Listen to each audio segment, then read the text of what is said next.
Hi everyone! It's been a while since I did a color along. I hope you're all doing well and enjoying life.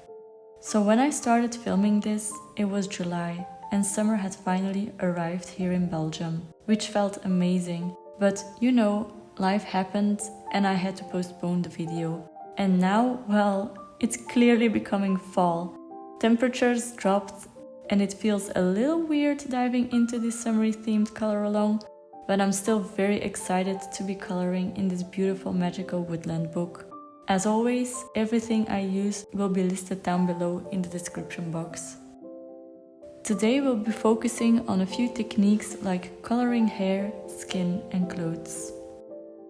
Before diving in with colored pencils, I like to lay down a light base layer. This time I'm using my Tombow Dualbrushmarkers.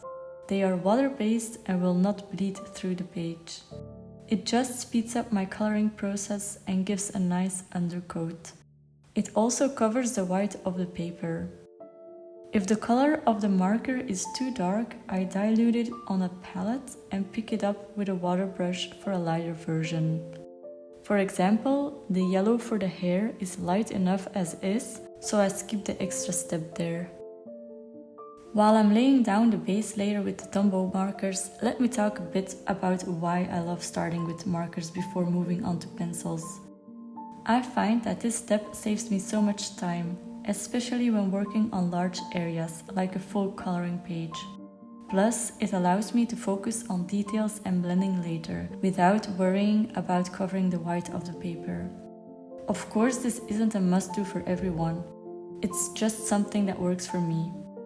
You can always go straight in with pencils if you're more comfortable that way. Everyone's process is a little different and that's totally okay. We all have our own rhythm, right? Now about the first layer. Let's talk about that awkward stage where nothing seems to look good. This happens to me every single time. You know when you start coloring and there's this moment where it feels like everything is wrong and you wonder if you chose the right colors and if it's all going to come together? Don't worry, it will come together. You just need to trust the process. The beauty of layering is that each new layer of pencil or marker adds more richness and depth. So don't give up if it doesn't look perfect right away. For the dress, I've chosen a teal blue color. This is where you can really have fun with colors and patterns. I always find it tricky to film myself when I'm still experimenting and figuring things out. So I've already colored a strand of hair and a piece of the dress to give you a clear idea of where we're headed. This way I can explain my process without worrying about the eraser moments or the thinking part. To start, I cover the leaves on the dress with a turquoise green and ultramarine pencil. Then I add some playful dots with colored pencils and Posca pens. Don't be afraid to experiment with patterns and textures. Whether it's stripes, polka dots or a denim texture, layering and detail work can really make your drawing stand out. As I move into shading and highlighting, I often think about light sources. Now for the dress, I'm imagining the light source coming from the top right, which means the folds and creases in the fabric will have deeper shadows on the left and more highlights where the fabric catches the light, so on the top right. If you ever feel stuck, just imagine where the light would naturally hit the fabric or the hair. That little bit of thought can make a huge difference in how realistic your coloring looks. You can finish the rest of the dress just like the first couple of leaves I showed you. Okay, so I have to laugh, because when I was writing my text to record for this video, I had a bunch to say, or so it felt like, and I was happy with what I had and thought, okay, this should be enough to fill the whole video. Oh boy, was I wrong. Why do I keep forgetting how long a coloring actually takes? You think that by now I would know, right?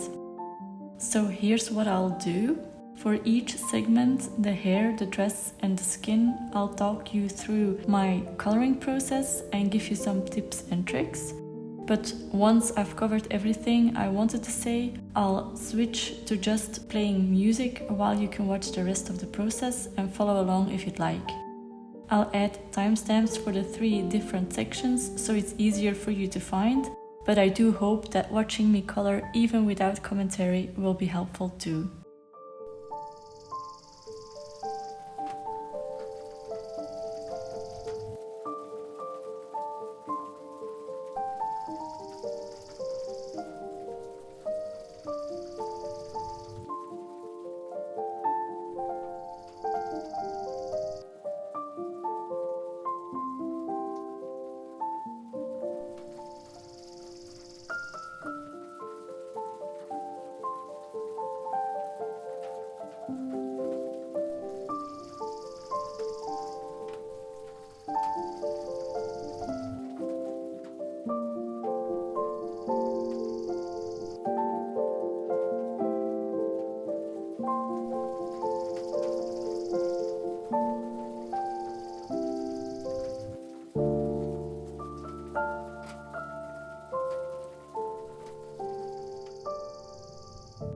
With the hair, I started by creating a rough structure using the Tombow markers, leaving some white spaces where the light hits the strands the most. Then I add in shadows with an orange marker.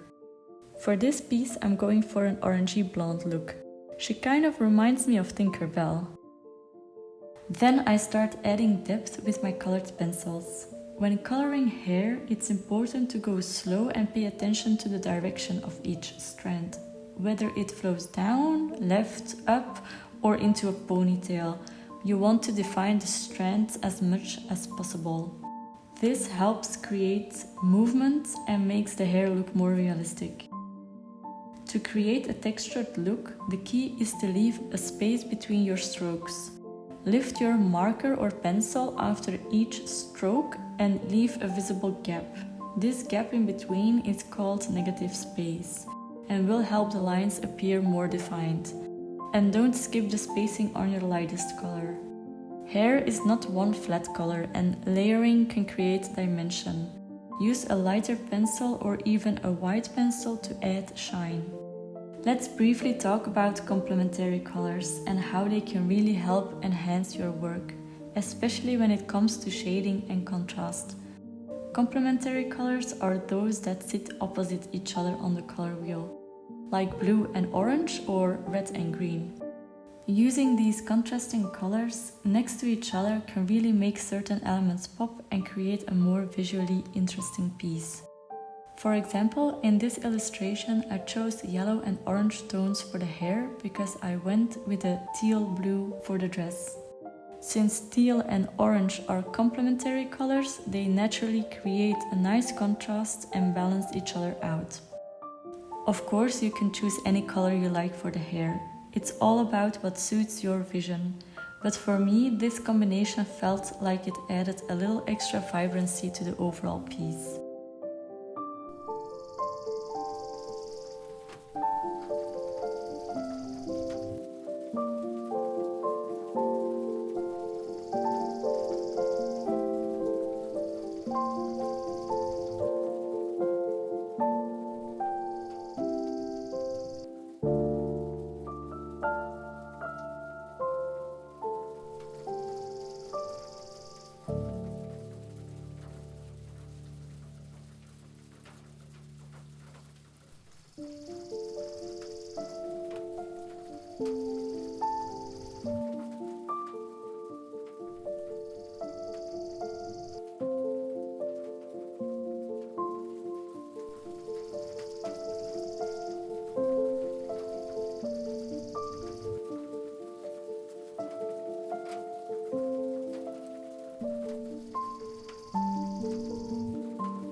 Moving on to skin tones, this is where we can really bring her to life. Though I'll admit I struggled a bit with this part myself. Initially I went with cooler tones, but as I worked I realized I wasn't happy with how she was turning out. She looked a bit too pale and it didn't quite match with the colors of her hair and the dress. So I decided to bring in some warmer tones to give her a bit of warmth. I haven't colored a lot of skin lately, so I feel a bit rusty. I also forgot to apply this technique I once read somewhere, though I can't remember exactly where, but it really helps to use cooler tones for shadows and warmer tones for blush and highlights. Once I added those warmer tones, it all started coming together, and her skin looks much more natural and balanced. And while we're talking about my coloring process, I have to say I love how flat this coloring book lays. Some books are a bit stubborn and won't stay open, and that can be frustrating. I really wish other coloring books did the same. It makes the whole process so much more pleasant. Honestly, other illustrators could take a note from this, haha. If you've made it all the way through this part of the video, I'd really appreciate it if you could take a moment to like the video, leave me a comment or subscribe to my channel. It would mean a lot to me and really help grow my channel.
Now that we've colored the first 3 sections, take a step back and assess your work. Fine-tune any details that need a little extra attention, whether that's adding more highlights or deepening those shadows to create more depth. I hope you enjoyed this video and picked up a few helpful tips for coloring hair, skin and clothes. I'd absolutely love to see your work, so feel free to share your creations by tagging me on social media. Until next time, happy coloring! Bye!